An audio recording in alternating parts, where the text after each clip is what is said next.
Assalomu alaykum. Аңлаватқаныңlar Шинжаң Xalq Nashriyati nashr qilgan roman Bayovondagi Gulxon. Avtori G'ulom Umar. Birinchi qism, ikkinchi bob. Davomi. To'xtajimi Aqtamda bo'lgan No'ruz faoliyatini eslab, vujudi qayta hayajondan qizishib ketdi. Dal No'ruz kunlarida mushu yiziga yetib kelgan yo'lovchilar Mamtili apandining tashkillash talantini jonliq amaliyot ustida ko'rib, hayron qolgan edi. U bu notanish muhitda birdamdala kishilar bilan tanishibla qolmay, bir qancha sozandini toptirib kelib, o'zi boshlamchilik bilan soz chilib, bir necha yillik yig'iliqdan keyin bu yerda tunji va kishilar uzoqqacha unutalmag'idek bir No'ruz kechiligi uyushtirgan edi. Yezidan qo'shishib chiqqanlarida bir muncha bolalar va yoshlar ko'zlariga yosh olgan holda xuddi qadinas odamidan ayrilayotgandek vuzutib qilishgan edi. Ular o'ltirishgandan keyin Mamtili apandi baya o'zlariga agishib kelayotgan bolalarni esiga oldi. U qarshisiga kelib o'ltirgan Sulaymonga: "O'g'lim, biz yolg'onchi bo'lib qolg'ili tas qoptiq emasmi? Bu yerda bolalarning hammasini mehmon qilishga va'da bergan emasmidik? Yugur, berib ularning hammasini boshlab kel", dedi. Balalarning jimisi darvoza tuvida chuvuldishib turishqini o'ylidikilarga anglanib turadi. Şuna ular hayal bolmayla bir-birini aldığa ittirişken halda kirişti. Memtili efendi balalarga qarab külümsirep durup: "Kechiringlar, balalarım. Men sizlarga Sulaymonni uyiga borganda mehmon qilaman deb va'da berib qo'yib, esimdan chiqarib qo'yg'ili tas qoptiman. Kelinglar, yaqinroq kelinglar, yaqinroq kelinglar." Memtili efendi ularning hammasiga kamput tarqitib berdi. "Sizlarni mana shunchalikla mehmon qilaman. Az bolsamo mening ko'nglim." Mamtili apandi astoydillik bilan go'yo tangtushlari bilan so'zlashayotgandek so'zlaydi. Bolalar bo'lsa bu kishini chapsalla yoqtirib qilishgan edi. Bu chog'da qayoqdandir cho'ng uksini tepib kelgan Sulaymon uni mehmonlarning oldiga boshlab keldi. "Bu mening cho'ng ukam Hamrajon", dedi Sulaymon. Mamtili apandi 7-8 yoshlar chamisidagi bu bolaga qarab, nimishqidir yuragi sho'r qilib qoldi. Uning xiyol ikronida shamayda qolgan o'g'li Abdusamad paydo bo'lgan edi. O'g'li haqidagi xiyol uni cho'chakka, ondin shamayga elib ketib, ayoli Sarvarning jafokash, qaysar simosi ko'z oldida jonlanishga boshladi. Ammo u darholla azobli xiyollarni o'zidan nari qilib, ko'z oldidagi reallikqa qaytib keldi. U Hamrajonga kamp tutqizib qo'ydi va uning qayerdadir to'pida o'ynab maynat qilayotgan bosh ko'zini ko'rsatib: "Qara seni, to'pada o'ynasang kasal bo'lib qolmamsan. Kiyim kechgangmi paskin bo'lib ketibdi. Cho'p cho'ng bola turibmi shundoq bangvoshlik qildingmi?" dedi va yana o'g'li yodiga yetdi. Abdusamad to'shqan yili tug'ilgan. Bu demak 1927 yili. Agar u tinch bo'lgan bo'lsa, mushu bolachilik bo'lib qolgandir. U yana xiyolidan o'zini tortib, Hamrojonni yeniga yaqinroq keltirdi va uning yog'lishib ketgan shapaq to'ppisini oldi. Bola yapma toz edi. Buni ko'rib, Mamtili apandining qizillik ketmaydigan yuzida bir yeri chidovsiz og'riyotgandek ifoda paydo bo'ldi. U to'xtajiga qarab: "Biz bolalarni mushundoq tashlab o'tamiz. Muhitimizmi mushundoq kasallarga muvofiq keladi. Qisqasi, hamma narsa madaniyatga bog'liq. Millatni ham ma'naviy jihatdan, ham jismoniy jihatdan sifatli qilishga tirishmay bo'lmaydi." U to'xtachi bilan Ahmad apandiga qaratib davom qildi: "Mana mushundoq kasalning yurtimizda ko'pligini nazarda tutib, eng yangi retseptlarni va dorilarni olg'ach kelgan edim. Mana qarang, har manzilda menga xizmat chiqibla turyotidi." To'xtachi bilan Ahmad apandimi bolaning beshiga etinish nazarida qarab qo'ydi. Ular do'stining qobilligiga havsi kelgandek Mamtili apandigimi qarab qo'yishdi. "Tavfiqning qo'lidan kelmaydigan ishmi yo'q. Bor bo'lsimi, baribir uzoq qechib qutulolmaydi", dedi To'xtachi kulimsirab. "Apandi, men degan tevibning bolasi. Chet elga chiqishning oldida dadamga yordamlashib, teviblikmi qilgan. Mana endi g'arb tibobati bilan ozroq tanishdim shu", dedi Mamtili apandi kulib. Ondin Sulaymonga: "Apang qani o'g'lim?" deb so'radi. "Anam sizlarga choy qaynatyotidi", dedi Sulaymon maqtanish ohangida. Uyg'ur mehmon do'stligi", dedi Məmtili əpəndi ko'ngli erigan holda. Mundaq bo'lsa, texim yaxshi bo'pti-da, bo'pti. Bar o'g'lim, opang cho'ginni ko'taribla chiqsin. Sohibxon ayol chapsanlab bosog'ida paydo bo'ldi. U hayronlik bilan, ma bola choy texi qaynamagan ya, dedi. Mayli, ilib chiqavering, dedi Məmtili əpəndi illiqlik bilan. Sohibxon cho'ginni ilib chiqqandan keyin, biz choy ichmasak ranjimaymiz. Yanga, siz shu issigan suv bilan Hamrojonning beshini yuvatsangiz-kan, dedi. Ayol yanala hech nimani tushunmagan bo'lsa-mu, lekin chilapcha ilib chiqib, Hamrojanni engishtirib turib, beshini yuvishga boshladi. Ham balaning toz bo'lib qolishi qaysi bir satrashning eski usturasidan yuqqanligi, saqaytish uchun qilmagan sababi qolmagan bo'lsa-mu, yanala bir xil turayotganligini so'zladi. Balani pokiz beqing, maynachilik har xil kasalliklarning sababchisi, dedi Məmtili əpəndi dora sumkasini ichib, dezinfeksiya qilingan paxta bilan Hamrojonning beshini surtdi. Ondan paxta bilan palikuch yasab, dora botlikasidagi malham doriga milab chepishga boshladi. Apkalsizlar, men milab beray, dedi to'xtaji botlikini ilib. Yordamchi bo'la olamdimkin? Ular birlikda Hamrojonning beshiga quyuqligi yuqori bo'lgan oq ranglik malhamni chepib bo'lgandan keyin Məmtili əpəndi anaga tapılab, bizda dori achchiq bo'lsa shifoliq bo'ladi deydigan e'tiqod bor. Yanga, bu dorimo balaning beshini ichishtiradi, lekin shifo qiladi. Men sizga doridan ozroq berib ketay. Siz o'zingiz issiq suv bilan balaning beshini pat-pat yuvib bering. Pokiz tuting, to'pida o'ynamsin, dedi. Hamrojon chiroyini purishtirishga boshladi. Məmtili əpəndi uning beshi ichishayotganligini bilib madad berdi. O'g'il bola degan bunchalik og'riqqa chidolmamdi. Qandoq bolalar? Dorining achchig'iga chidamagan odam saqaymaydi. Chidig'in o'g'lim, dedi. Anaga uning do'ppisini ko'rsatib, buni yuyiviting. Bakla kirilishib ketibdi. Buningda kasal mikrobi bo'lish cho'qim. Buningdan keyin beshimo, do'ppisimo pokiz bo'lsin. Bolalarni yaxshi asrash kerak. To'q beqishlar ko'yinganlik bo'lmaydi. Yuz ko'zi pokiz yuyilgan Hamrojon Məmtili əpəndining yeniga kelib o'ltirib oldi. U eng yaqinli kishining ko'yinishiga bevosita erishgani uchun o'zini mag'rur tutatdi. Uningda saqish istiki kuchlik bo'lg'achqa, yenidagi Xudo avatgan odamga kuchlik muhabbati qo'zg'algan edi. Chunki uni tangtushlari toz degan aybni tilga ilib tillaydi. Bu uning sabiy qalbida azobliq jarohat paydo qilgan edi. U Məmtili əpəndining yeniga joylashib o'ltirgan hamon qizg'inish tuyg'usi qo'zg'algan talay qiz Ahmad əpəndining quchqidan qo'pib kelib, to'p-to'g'ri ashu mehribon tog'asining quchqida o'ltirib oldi. Supining u tarafida tangtushlari bilan o'ltirgan Sulaymon, "Dadam keldi", deb to'g'livatdi. Degandekla talodin 45 yoshlar chamisidagi cha soqol, yuzlari qizil, tambal bir odam kirib kelyotdi. U o'z hovlisida birmuncha bolalar bilan billa o'ltirgan yo'chun mehmonlarni ko'rib hayron qoldi. Qizi talay qiz kichik burut qo'ygan mehmonning quchqida o'ltiratdi. Hamrojon bo'lsa ikki mehmonning oralig'ida qisilib o'ltiratdi. Bolalarning bundaq o'ltirishda eng yaqin tuqqanlik bor edi. Mahallaning bolalari bo'lsa boshqa mehmonlar bilan aralashib ko'na qadinaslardek o'ltirishadi. Buni ko'rgan Tudaxun balalarning sabiy qalbi to'ngandikin, bular cho'qim yaxshi odamlarkan degan ishonchga kelgan edi. Sulaymonning ovozini anglabla mehmonlar u tarafga qarashdi va o'rinlaridan turishga tamshaldi. Oldirab yetib kelgan Tudaxun ularga hurmat bildirib, "Qo'zg'alishmisizlar, o'ltiraversizlar", dedi va ular bilan bir-birlab qo'l ilishib ko'rishdi. Ondan uy ichiga qarab to'ladi. "Anisi, voy anisi!" Sulaymonga qarab, "Anang qayoq yo'qoldi ya?" deb so'radi. Bu chog'da Sohibxon ayol oshxona uydan oldirab chiqib keldi. Tudaxun uningga, "Mehmonlarga dasturxon salmay nima qilib yursan?" dedi. "Salay deb choy qo'ygan shu", dedi ayol. "Mavi bolaning beshini..."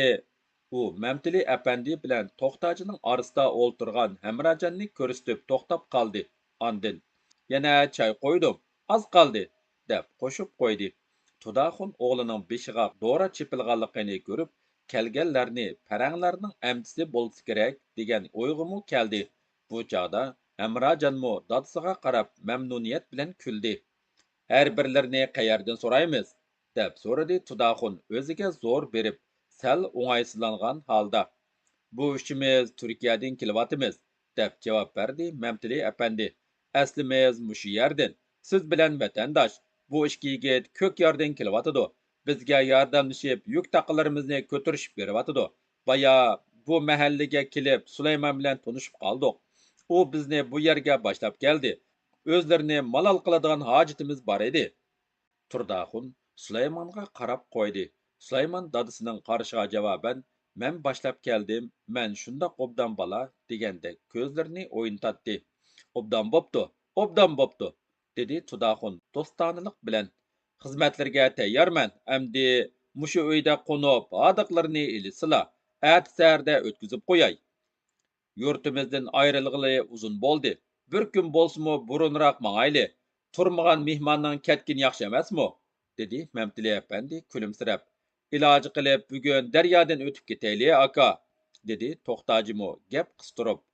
Faqat Ahmad apandila bir xilda jimjit o'ltirib, qishida o'ltirgan bir kichik qizchaqning beshini selaydi. Ammo uning xiyoli bu yerda emasligi bilinibla turadi. Mamtili apandi Ahmad apandining shuklab ketganiga qarab, uning shu tap nimalarni o'ylab ketganini qiyos qildi. Hozircha ketishning gapini qilishmasala. Hozircha sizlar mening ixtiyorimdagi mehmon, dedi Tudaxun dasturxon silib choy qo'yg'ach. Bu uyga kelishgan ekanlar, machit bo'lmagandikin quruqla chiqsaq sat turdi. Avval harduqlarni ilisila, uydagilar harduq ish etsin. G'urgul bo'lsimi ham dasturxon bo'ladi. Ondan bir gap bo'la. Ko'rdinglarmi, enalarim, dedi To'xtaji ko'k yarliq ikki yigitga burilib, Mamtili apandi bilan chiqishib. Mamtili apandi jon biqishni bilamdikan, bir damdala tunishdi. Amdi mehmon bo'lmoqchi. Mamtili apandi kulib do'stining mursiga noqib turib, o'z millatingizni tushunmamsiz, apandi. Uyg'ur degan mehmon do'stligi, rahimdilligi, oq ko'ngilligi, soddaligi bilan xarakterlandi-ku. Demisimi Mamtili apandi bak issiq chiroy odamga ya, dedi muloyim yigitlardan biri. Nim deydigando, mavi yigitlar, uyg'u hozir mehmon do'stliq, Uyg'ur degan shundoq bo'lmamti, va kaza dedi. Hindistonda-chu, bu odam ordular, hindilar orasidami o'xshashlar jon baqalaydi. Qaltis kishi bu. To'xtaji kamza Mamtili apandi bilan bak chiqishadigan juma, dedi do'ppilik yigit. Buni chiqishqan degili bo'lamdi, deb kuldi Mamtili apandi chiroyidan yiqimliq tabassum yog'dirib. Qashqarda bir qiri doktor bor, o'zi turkiyalik turk, ikkimiz jon do'stlardan. U kishi meni ko'rsa bo'ldi, yopishibla oladi. Agar hilimi eson bo'lsa, u menga assalomu alaykum deyish o'rniga chaqchaq qilishni boshlaydi. Ular Soyibxonning o'zlarini qo'yib his qilishgandan keyin To'xtaji do'stidan so'radi. Amdi Turdaxun akamga tutildik. Bu kishi bizni qo'yib bergicha nima qilmaymiz, apandi? Men sizlarga konsert uyushtirib bersam qandoq? Dedi Mamtili apandi qizg'inlik bilan. Uning kayfi chog'liqi bilinib turadi. Men konsertni mushu bolalar bilan birga qo'yman. Bulardan shundoq bir xor o'miki tashkillayki, ular bu xorni uzoqcha o'qib yuradigan bo'lsin. Desam Uyg'ur deganning uyidan biror chalg'ulak narsa tepilmay qolmaydi. Tudaxunkamning uyida cho'qim bor, bo'lmasa qo'shnisinikida bor.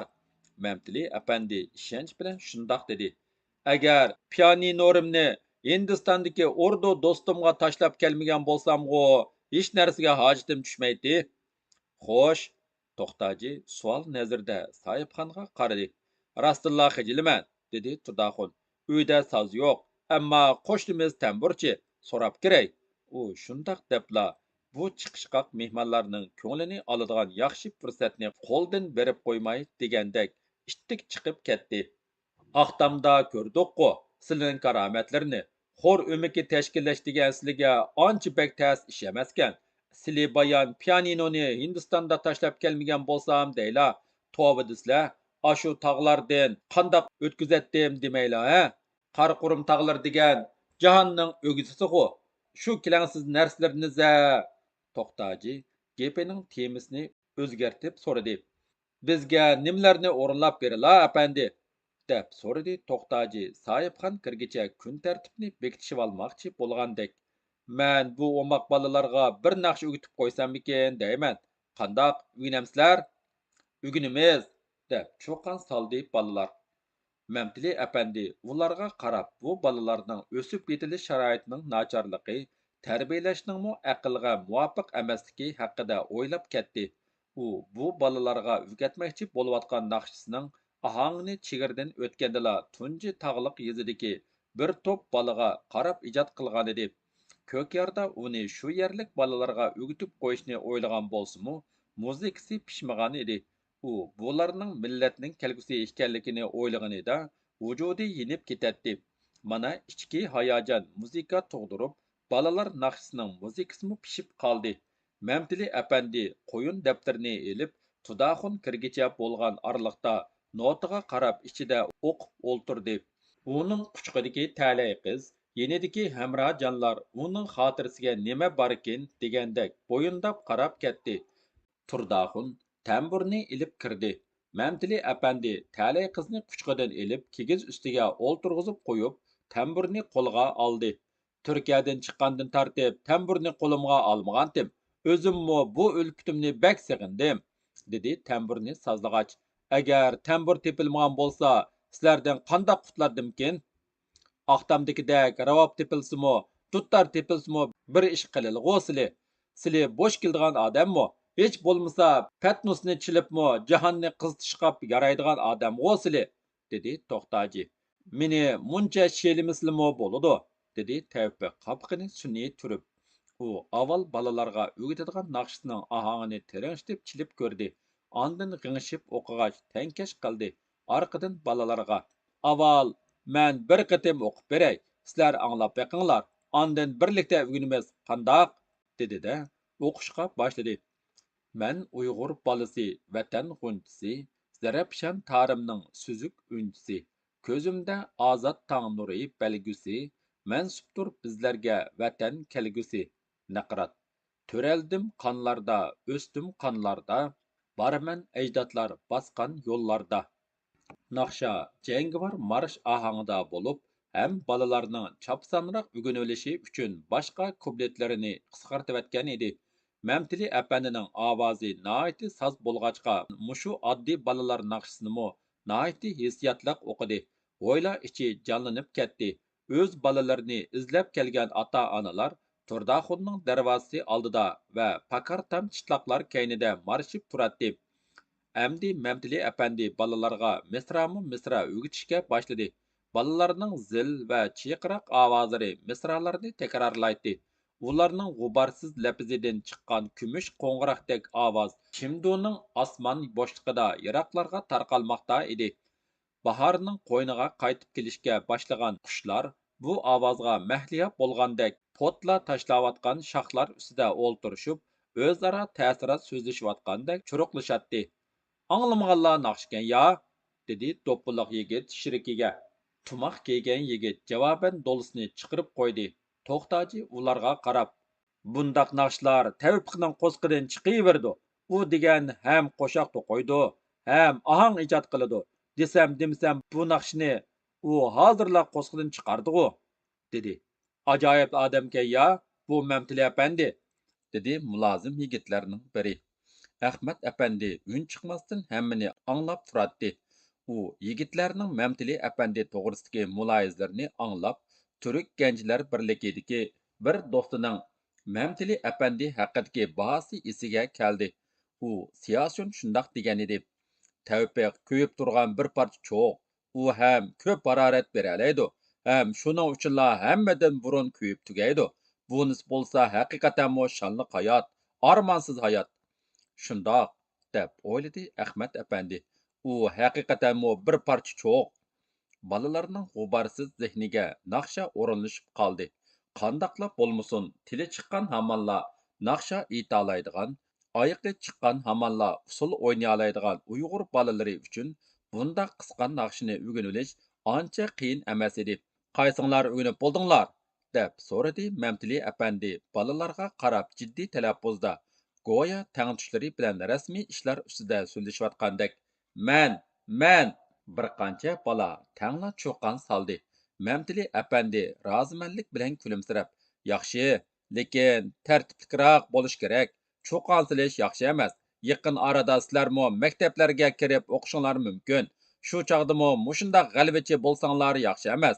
Maqsadni aytish uchun talabalar qandoq qiladi bilamsizlar? Mana mundaq qo'l ko'tarish kerak. U zaxmat tutgan qo'lini ko'tarib balalarga ulga ko'rsatdi. Balalarmi uni to'rab qo'llarini ko'tarib beqishdi. Qaysinglar o'qib baqsizlar? Balalarning yarmidan ko'pragi qo'l ko'tardi. Qizim, sen o'qib baq, dedi Tavfiq ham qizga o'zi naqshini boshlab berdi. Qiz asosan o'ginib bo'lgan edi. U o'qib baqqandan keyin Mamtili apandi rozimanlik bilan bosh langishdi va qizchaqni oldiga chaqirib, uni erkiltib turib peshonasiga suyib qo'ydi. Amdi oxirgi qitim yana bir takrorlaymiz. Ondan sizlar bu naqshni aytib opanglarning, otanglarning oldiga qaytsizlar. Ular sizlarni izlab avar bo'lib qolsa yaxshi emas. Shundoq qilaylimi? Dedi u. Yana bir qitim misra takrorlagandan keyin Mamtili apandi ularga naqshini boshlab berdi. Balalar bir oz egiz-past bo'lishgan bo'lsa-mu, yaxshi o'rganganlarga agishib, o'zlarini tuzitib, jo'r bo'lib ketishdi. Shuning bilan qachondir bir kuni bu yerdan o'tgan askarlarga taqlid qilib, putlarini yerga urib, egiz-past dastlab chiqib ketishdi. Davomi bor.